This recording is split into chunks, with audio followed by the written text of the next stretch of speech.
मंत्री धनंजय मुंडेंवर घरगुती हिंसाचार प्रकरणात कोर्टाकडून ठपका ठेवण्यात आलाय। पत्नी करुणा मुंडेंचे धनंजय मुंडेंवरील आरोप कोर्टाने अंशतः मान्य केलेत। करुणा मुंडेंना दरमहा 2 लाख रुपये पोटगी देण्याचे आदेश कोर्टाने दिलेत। याशिवाय मुलगी शिवानीला लग्नापर्यंत महिन्याला 75,000 रुपये द्यावे असे आदेशही देण्यात आलेत। वांद्रा कोर्टाने दिलेल्या निर्णयाविरोधात हायकोर्टात जाणार असल्याचं करुणा मुंडे म्हणाल्यात। माझे पती धनंजय मुंडेंचं वार्षिक उत्पन्न 65 कोटी इतकं आहे। त्या तुलनेत मला मिळणारी पोटगी ही खूपच कमी आहे। त्यामुळे 15 लाखांची पोटगी देण्याची मागणी करुणा मुंडेंनी केली आहे। यावेळी बोलताना त्या भावूक झाल्या। देवेंद्र फडणवीस आणि अजित पवारांचा धनंजय मुंडेंवर वरदहस्त असल्याचा आरोप करुणा मुंडेंनी केलाय। मला कलेक्टर ऑफिस पोलीस स्थानकामध्ये मारहाण केली, पोलीस कधीही उचलून मला पोलीस स्थानकात घेऊन जायचे असाही आरोप त्यांनी केला। माझ्या कुटुंबियांचा शारीरिक छळ करण्यात आला असा आरोप करुणा मुंडेंनी केला।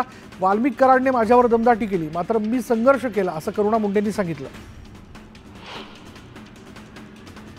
करुणा मुंडेंचा 18 वर्षाचा मुलगा श्रीशिव यानं आई करुणा मुंडेंविरोधात सोशल मीडियावर पोस्ट केली। माझे वडील बेस्ट नाहीत, मात्र त्यांनी आम्हाला कधीच त्रास दिला नाही। 2020 पासून आमचे वडीलच आमची काळजी घेत आहेत। वडिलांनी घर सोडल्यानंतर आईने आम्हाला हाकललं असा गंभीर आरोप श्रीशिव धनंजय मुंडे यांनी केला। माझ्या आईला कोणत्याही आर्थिक समस्या नाहीत, तिने घराचे कर्जाचे हप्ते भरायचे नाहीत असं जाणीवपूर्वक ठरवलं आणि माझ्या वडिलांचा बदला घेण्यासाठी कायम खोट्या नाट्या गोष्टी पसरवत राहिली असा गंभीर आरोप श्रीशिव मुंडे यांनी आई करुणा मुंडेंवर केलेत।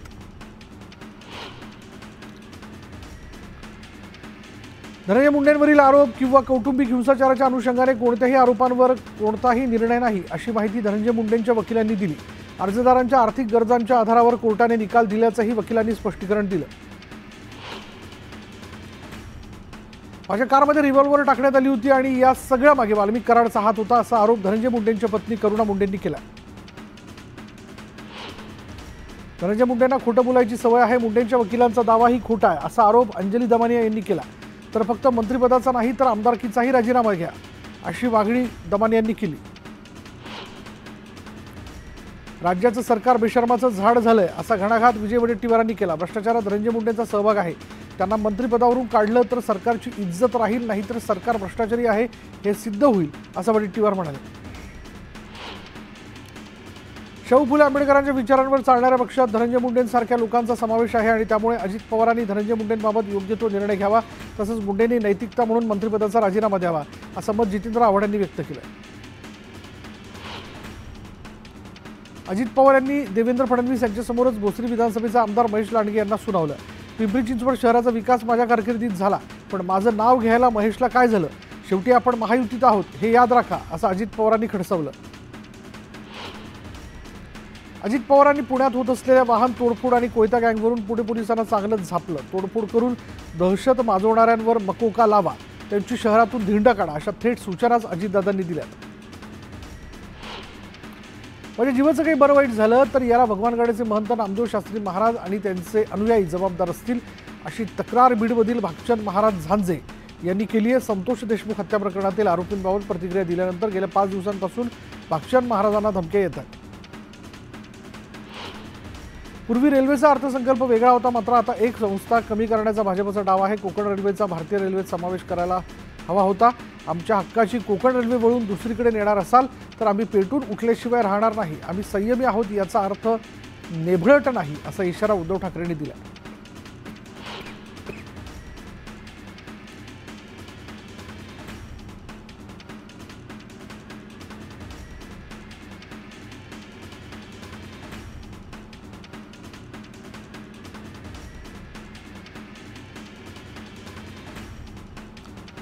महायुती सरकारला विजयाचं बहुमताचं डिप्रेशन आल्याचा चिमटा राऊतांनी काढला। यातून ते बाहेरच पडत नाहीत, हा गंभीर आजार आहे असा टोला संजय राऊतांनी लगावला। वर्षा बंगल्यावर रेड्यांची शिंग पुरली आहेत हे समजून घेण्यासाठी माणसाला साक्षर असणं आवश्यक आहे असा टोला राऊतांनी लगावला। शिंदे सेनेने कामाख्याला जाऊन अघोरी विधी केले की नाही यावर कोणीच उत्तर देत नसल्याचं संजय राऊत म्हणाले। मुख्यमंत्री वर्षा बंगल्यावर जाणार हा त्यांचा अधिकार आणि त्यांच्या मुलीची परीक्षा झाल्यावर ते वर्षावर जातील, मात्र रोज सकाळी भोंगा वाजतोय असं म्हणत अजित पवारांनी संजय राऊतांना टोला लगावला। भुजबळांनी शिवभोजन थाळीचा मुद्दा उपस्थित केला. त्यांचं आम्ही स्वागतच करतो. शिवभोजन थाळी महाविकास आघाडी सरकारने गरिबांसाठी सुरू केली होती. या मताचा सरकारला फायदा होत नसल्याने ती बंद करण्याचा निर्णय घेतला असेल अशी टीका संजय राऊतांनी केली. अभिनेता विकी कौशल यानं घृष्णेश्वर ज्योतिर्लिंगाचं दर्शन घेतलंय. वेरूळ इथल्या घृष्णेश्वर ज्योतिर्लिंगावर त्यानं अभिषेकही केला.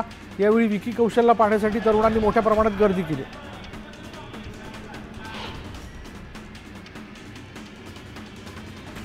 योजना लाडक्या बहिणींसाठी नव्हती तर सत्तेसाठी होती हे स्पष्ट झालं असं म्हणत बच्चू कडूंनी सरकारवर निशाणा साधला. लाडक्या बहिणींना दिलेले पैसे सामान्य माणसाचे आहेत. निवडणूक आयोगाने योजनेची चौकशी करावी अशी मागणी बच्चू कडूंनी केली.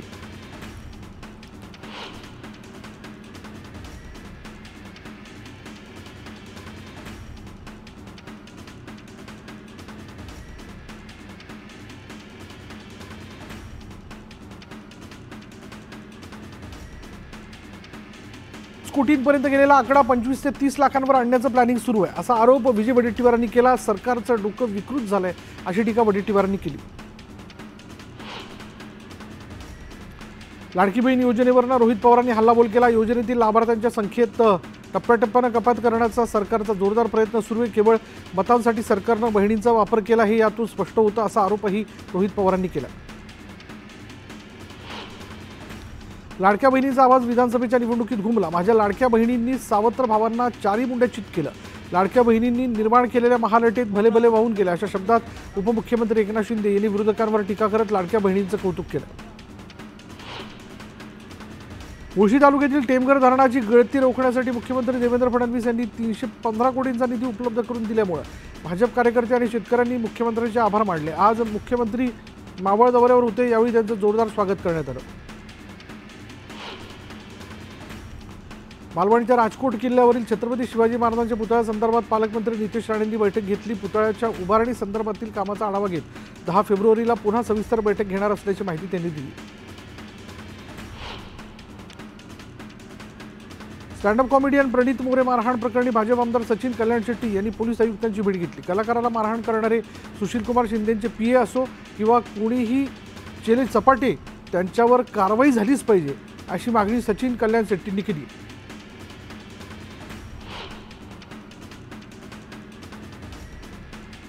अकोला पोलिसांनी अनोखी संकल्पना राबवून पोलीस अधिकारी कर्मचारी आणि त्यांच्या कुटुंबियांसह खुल्या चर्चेचं आयोजन केलं होतं. यावेळी गृह राज्यमंत्री पंकज भोयर यांनी कुटुंबियांसह संवाद साधला. दरम्यान पोलिसांनी मांडलेल्या समस्यांवर तोडगा काढण्याचं आश्वासन भोयर यांनी दिलं.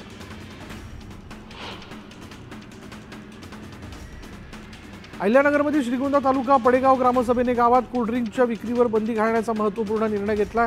विशेषतः स्टिंग या कोल्ड्रिंकवर कडक निर्बंध लावण्यात आलेत. तसंच गावात दारू, मटका, गुटखा आणि मावा यावरही संपूर्ण बंदी असेल असं ग्रामपंचायतीने स्पष्ट केलं. शिवराज राक्षे आणि पृथ्वीराज मोहोळ यांची कुस्ती पुन्हा एकदा घ्यायला तयार आहोत अशी माहिती चंद्रहार पाटलांनी दिली. पंचांनी चुकीचा निर्णय घेतला असं मोहोळनेही मान्य केले. कुस्तीतील वाद मिटवण्यासाठी पुढाकार घेणार असल्याचं चंद्रहार पाटलांनी सांगितलं.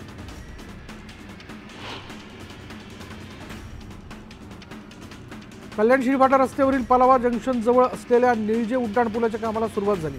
दरम्यान प्रवासी दुसऱ्या पुलावरून जात असल्यानं वाहनांच्या रांगा लागल्या.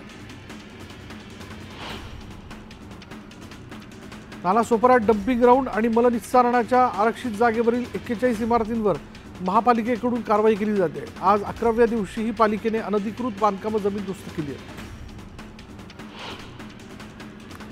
दहिसर टोलनाका टोलमुक्त झाल्यानंतरही इथल्या वाहतूक कोंडीचा प्रश्न अद्याप कायम आहे. या पार्श्वभूमीवर परिवहन मंत्री प्रताप सरनाईक यांनी दहिसर टोलनाक्याला भेट देत पाहणी केली. या पाहणी दरम्यान त्यांनी ठेकेदारांना चांगलंच धारेवर धरलं. तात्काळ उपाययोजना केल्या नाहीत तर कारवाईचा इशारा देण्यात आला. मीरा शहरात या वर्षाच्या शेवटी डिसेंबर अखेरपर्यंत मेट्रो धावणार असल्याची माहिती परिवहन मंत्री प्रताप सरनाईक यांनी दिली. मेट्रो मार्गालगत 3 उड्डाणपूल उभारण्याचं काम सुरू असून एका उड्डाणपुलाचं काम 19 फेब्रुवारीपर्यंत आणि उर्वरित उड्डाणपुलांचं काम ऑगस्ट महिन्याच्या शेवटी पूर्ण होईल. उल्हासनगर शहराचा पाणीपुरवठा 24 तास बंद राहणार आहे. बारवी आणि जांभूळ जलशुद्धीकरण केंद्राच्या देखभाल दुरुस्तीच्या कामासाठी पाणी कपात होणार आहे. त्यामुळे पालिकेने पाणी जपून वापरण्याचं आवाहन केलंय. नाशिकमध्ये 2 दिवसांवर येऊन ठेपलेला पुष्पोत्सव रद्द करण्याचा निर्णय प्रशासकांनी घेतला. कुंभमेळ्यासाठी अतिरिक्त निधीची बचत करण्याच्या दृष्टीने हा निर्णय घेण्यात आला. कल्याणच्या छत्रपती शिवाजी महाराज चौक परिसरातील लक्ष्मी मार्केटमध्ये शेतकऱ्यांवर प्राणघातक हल्ला करण्यात आला. बैलांच्या चाऱ्यासाठी मक्याची सालं घेण्यासाठी आले असता काही अज्ञातांनी गंभीर हल्ला केला. रेल्वे चोऱ्या करून दहशत माजवणाऱ्या महिलांच्या टोळीतील मुखियाला नागपूरच्या लोहमार्ग पोलिसांनी अखेर अटक केली. तिच्याकडून 3,52,000चा मुद्देमाल जप्त करण्यात आला. या टोळीतील इतर महिलांचा शोध सुरू आहे. नाशिकमधील 8 बांगलादेशी नागरिकांना पोलिसांनी ताब्यात घेतलं. यात 8 पैकी 3 बांगलादेशींकडे ओळखपत्र सापडले. नाशिक पोलिसांच्या पथकाने 4 दिवस लेबर बनून राहत हे नागरिक बांगलादेशी असल्याची ओळख पटकवली. सोयाबीन खरेदीला 1 महिन्याची मुदतवाढ द्या, नाहीतर राहिलेले सोयाबीन मुंबईतील अरबी समुद्रात फेकून देऊ, असा इशारा शेतकरी नेते रविकांत तुपकर यांनी दिला. वर्ध्यात अजूनही अनेक शेतकऱ्यांना हमीदरात सोयाबीनची विक्री व्हावी याची अपेक्षा आहे. दरवाढीच्या अपेक्षेसह विविध अडचणींमुळे शेतकऱ्यांकडे सोयाबीन पडू नये, त्यामुळे सरकारने खरेदीची मुदतवाढ करण्याची मागणी केली आहे. सोयाबीन खरेदीचा शेवटचा दिवस असल्यानं सोयाबीन खरेदी केंद्रांवर आजही वाहनांच्या रांगा लागल्या आहेत. खरेदी केंद्रांना मुदतवाढ देण्याची मागणी लातूर जिल्ह्यातील शेतकऱ्यांनी केली आहे. सरकारने निवडणुकीदरम्यान सोयाबीनला 6,000 रुपये भाव देण्याचं आश्वासन दिलं होतं. आता ते आश्वासन फडणवीसांनी पाळावं असं बच्चू कडू यांनी म्हटलंय. फडणवीस सच्चे रामभक्त आहेत, त्यामुळे आता शब्द पाळतात की नाही बघू, असा टोला कडू यांनी लगावला. सोयाबीन खरेदीला मुदतवाढ दिली नाही तर संसदेच्या प्रवेशद्वारावर आंदोलन करणार असा इशारा खासदार निलेश लंकेंनी दिला. 8 दिवसांच्या मुदतवाढीने काही होत नाही, शेतकरी सुखी राहिला तर देश सुखी राहील असं निलेश लंकेंनी म्हटलंय. पालघर वाढवण बंदराला जोडणाऱ्या महामार्गाच्या सर्व्हेचं काम शेतकऱ्यांनी रोखलं. वाढवण बंदराला जोडणाऱ्या महामार्गाच्या भूसंपादनाविरोधात हनुमाननगर इथल्या विस्थापित शेतकरी आक्रमक झाले. प्रलंबित मागण्या मान्य झाल्याशिवाय पुन्हा जमिनी देणार नाही असा इशारा ते शेतकऱ्यांनी आंदोलन केलं. रत्नागिरी जिल्ह्यातील कुळकेवाडी इथल्या दरड प्रवण क्षेत्रात जलशुद्धीकरण प्रकल्पासाठी खोदकाम करण्यात येत आहे आणि त्यामुळे गावातील वाड्या वस्त्यांना धोका निर्माण झाला आहे. त्यामुळे ग्रामस्थांनी संताप व्यक्त करत काम बंद पाडलं. छत्रपती संभाजीनगरच्या पारधी तांडा इथे रोजगार हमी योजनेअंतर्गत 27 विहिरी मंजूर करून देण्यात आलेल्या आहेत. मात्र विहिरीच्या कामासाठी ग्रामपंचायत अडवणूक करत असल्याचा आरोप करत लाभधारकांनी जलसमाधी आंदोलन केलं. जोपर्यंत लेखी आश्वासन मिळत नाही तोपर्यंत आंदोलन मागे घेणार नाही असा इशारा लाभधारकांनी दिला. यवतमाळपासून अवघ्या 12 किलोमीटर अंतरावर असलेल्या जामडोहमध्ये जलजीवन मिशनचं काम रखडलंय. त्यामुळे नागरिकांना पाणी टंचाईचा सामना करावा लागतोय. त्यामुळे संतप्त ग्रामस्थांनी घागर मोर्चा काढून जिल्हा परिषदेच्या प्रवेशद्वारावर आंदोलन केलं. अमरावतीमधील शेतकऱ्यांच्या प्रश्नांवर उभाटाचे कार्यकर्ते आक्रमक झाले. मंत्री दादा भुसे यांच्या ताफ्यावर कापूस, सोयाबीन आणि तूर फेकून जोरदार आंदोलन केलं. जिल्हाधिकारी कार्यालयात ठिय्या मांडत जोरदार घोषणाबाजी करण्यात आली. छत्रपती संभाजीनगरच्या सोयगाव तालुक्यातील घोरकुंड इथल्या पाणी टंचाईवरून महिला आक्रमक झाल्यात. पंचायत समिती आणि तहसील कार्यालयावर हाड्डा मोर्चा काढून शेकडो महिलांनी ठिय्या आंदोलन केले. महावितरणच्या गलथान कारभाराविरोधात बीडमधील शेतकरी आक्रमक झाले.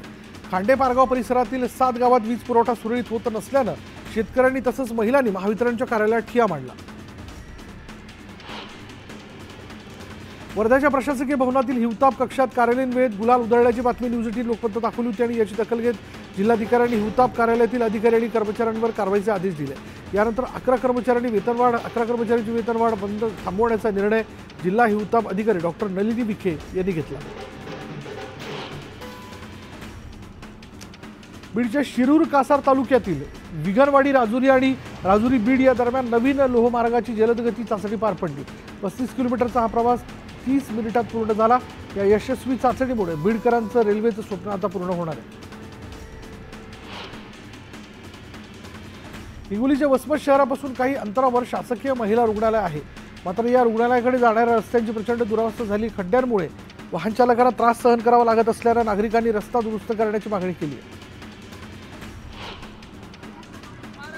साताराजवळ असलेल्या जकातवाडी इथल्या वस्तादनगरमध्ये 2 गटात तुफान राडा झाला. या जमिनीच्या वादावरून अतिक्रमणावरून हा वाद झाल्याची माहिती आहे.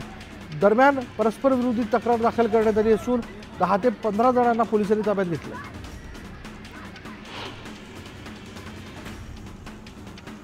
मालेगाव शहराला पाणीपुरवठा करणारी मुख्य पाईपलाईन फुटल्यानं लाखो लिटर पाण्याची नासाडी होते. आयुक्त राजेंद्र जाधव यांच्या बंगल्याजवळ भुयारी गटाराचं काम सुरू असताना जेसीबीचा धक्का लागल्यानं पाईपलाईन फुटली.